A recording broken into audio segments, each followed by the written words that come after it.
দর্শক বর্তমানে রয়েছে এখন আমি শিলচর কনকপুরে। আপনারা দেখতে পাচ্ছেন মানে কনকপুরের রাস্তাটা অনেক খারাপ, অনেক জল। আপনারা দেখুন ফ্লাডের মধ্যে কি করব আমরা। এই যে ফ্লাড আপনারা খুবই সাবধানে রাখবেন, যারা মানে শিলচর থেকে আসাম ইউনিভার্সিটি বা আইরনমারা দুয়ারবন্দ থেকে আপনারা কেউ আসবেন না। মানে অনেক জলের কন্ডিশন খুবই খারাপ, তো আপনারা ঘরে থাকুন, আপনারা সতর্কে থাকুন।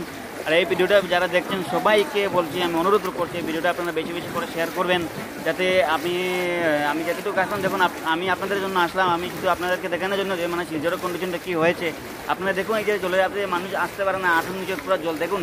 এই যে মানুষ আগে এগোতে পারছেন, আগে মানে কত রিক্সে যেতে হয়, মানে কি বলবো। আমার যে আমি তো নিজেই বাইক নিয়ে আসতে পারলাম না, বাইকটা অর্ধেক পুরো জলের রাস্তা, মানে কি বলবো ভাই। আমি আপনাদের ভিডিওটা ভালো করে দেখুন আর বেশি বেশি প্রত্যেকে শেয়ার করুন, প্রত্যেকে শেয়ার করুন। ধন্যবাদ।